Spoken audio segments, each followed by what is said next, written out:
Wow! Ayan ang ating mga lettuce.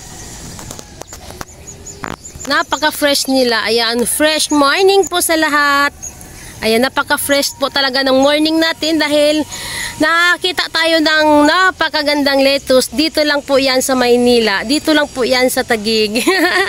Dito lang natin makikita yung ating fresh lettuce na nakatanim sa paso.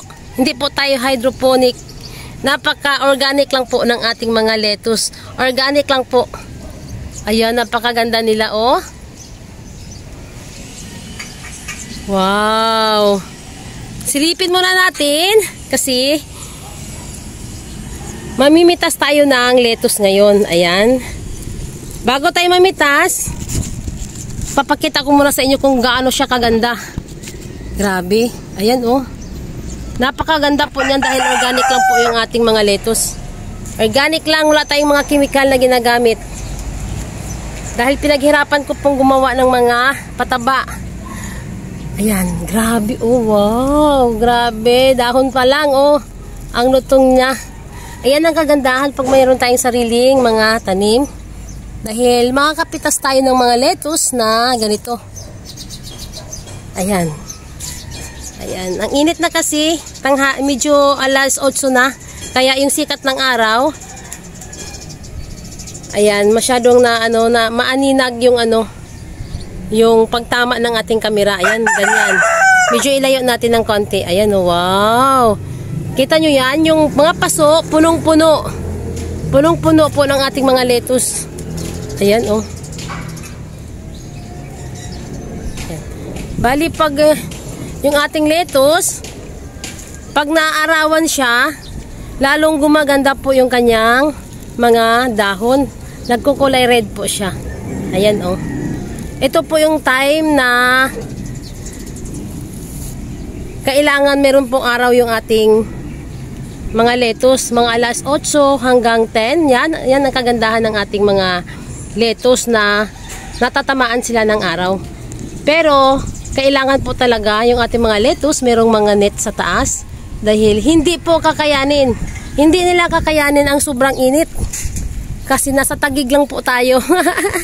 Wala tayo sa Baguio. Ayan, ang ating mga cabbage, kailangan din nilang may mga net. Ayan, kunting silip lang muna bago tayo mamitas. Dahil kailangan na natin mamitas, nagtatakam na tayo. Dahil sobrang dami naman po nito. Ayan. Yung iba dito, may nag-order na. Gustong-gusto na po nila ang aking lettuce. Nakikita kasi nila yan. Nanonood din sila sa aking mga vlog. Kaya gustong-gusto nilang makatikim din ng organic lang. Organic na mga lettuce. Ayan, wala tayong mga chemical na ginagamit sa ating mga lettuce. Dahil pinaghirapan ko po ang mga compost na nilalagay ko dito sa aking mga paso na ito. Para yung ating lettuce, ayan, kita nyo yun. Wow, ayan, oh. Grabe, punong-puno. Doon tayo sa kabila, yung ating mga lettuce doon, kulay green naman. Ayan po yung ating mga lettuce na kulay green. Ayan, oh, wow. Ang ganda po nila. Napakataba po nila. Kita nyo yan? Wow, napakaganda po ng kanilang mga dahon. Napakataba. Ayan, pag magtanim po kayo ng mga lettuce, wag nyo po siyang i-direct sunlight. Kailangan maglagay kayo ng net.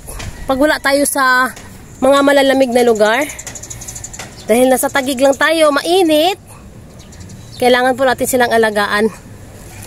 Ayan, sa mga gustong magtanim ng mga lettuce, ayan lang po, oh. Ayan, ganyan lang po ang ating mga taniman dyan.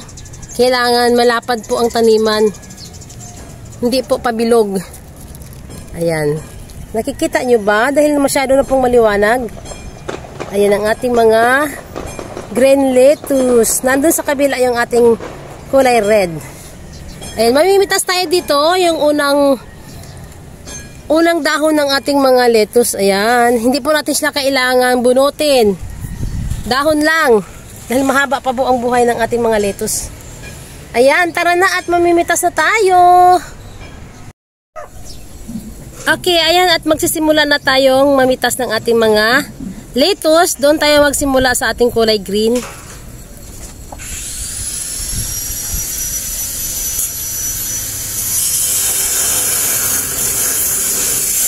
Good morning! Ayan na tayo magsisimula mamitas ng ating mga lettuce. Sobrang init na ngayon, ang init na, ang tanghali na.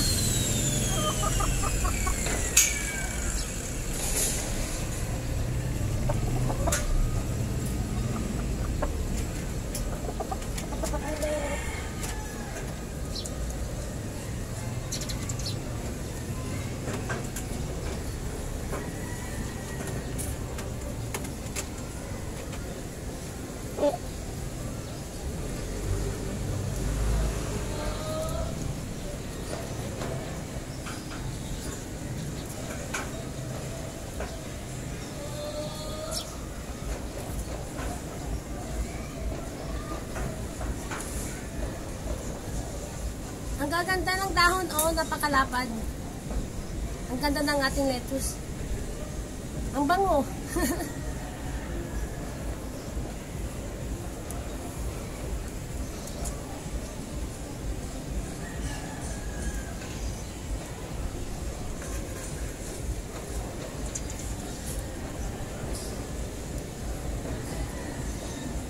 Ang init na, grabe. Grabe ang sikat ng araw, sobrang init.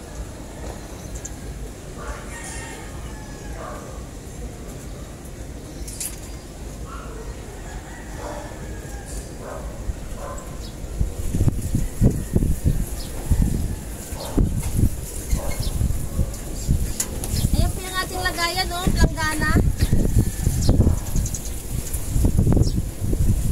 Tara at doon tayo ulit sa ating kulay.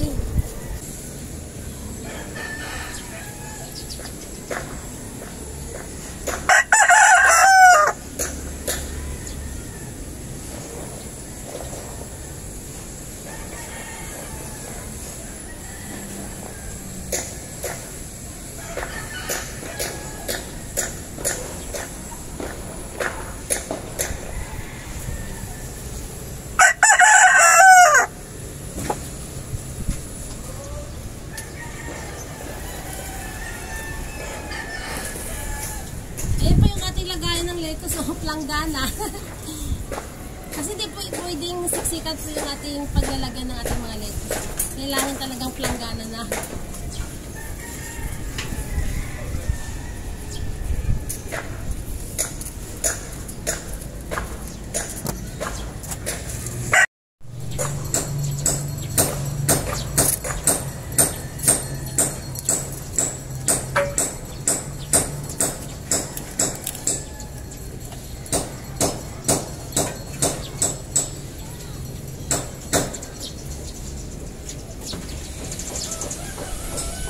Yan po yung ating mga napitas na lettuce o na kulay red. Napakalapad po ng dahon.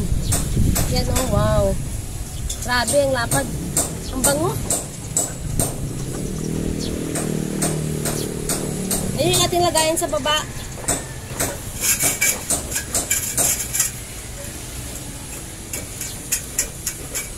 Pero mga pangit na dahon, ipapakain natin sila sa manok. Ay, napakaganda ng dahon, oh.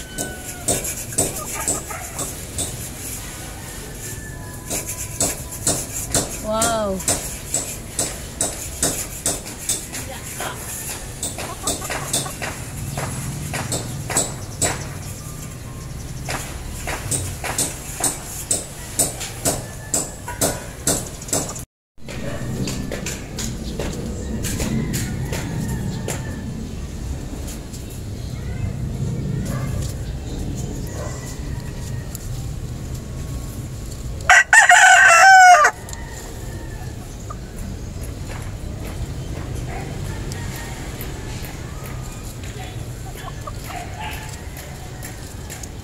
Yan po yung ating kulay red na mga lettuce. Oh.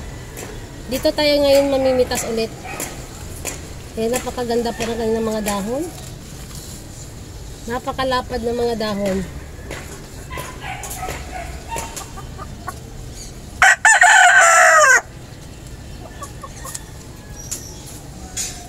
Ayan, wow, grabe, ang ganda.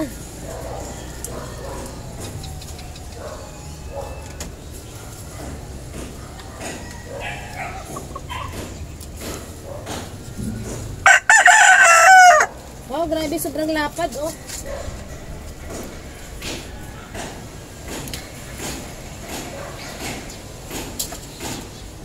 Ayan, napakahirap dito.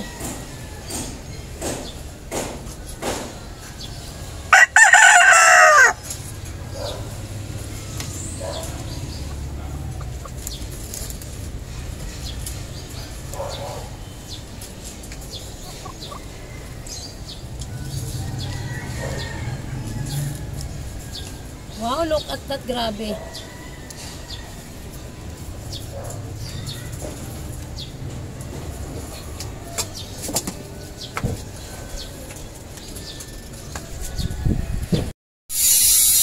Okay, ayan na po yung ating mga lettuce. Wow, look at that. Grabe, ang dami natin napitas.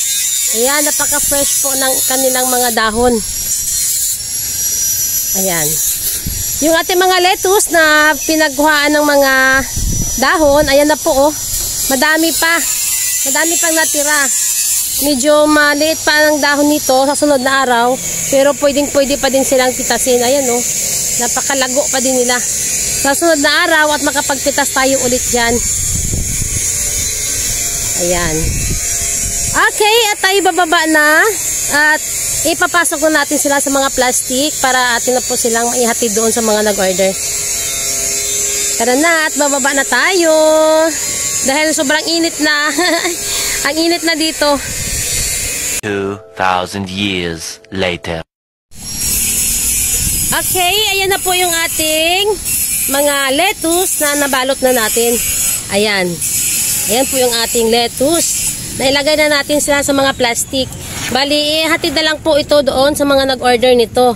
Wow, look at that. Ayan, kumikitang pangkabuhayan po yung ating mga lettuce dito sa ating rooftop garden. Ayan, unang pitas pa po yan, pero doon, ang dami pa pong natira. Ayan, ang dami-dami pa pong natira. Ayan, kita nyo? Ayan. Sa sunod na araw, dyan ay mamimitas na naman tayo. Okay. At tayo ay maghahatid na ng mga in-order na mga lettuce. Okay, thank you sa inyong lahat. Sa walang sawang panunood sa aking mga vlog. Please subscribe my channel, Inday Names Rooftop Garden. Bye!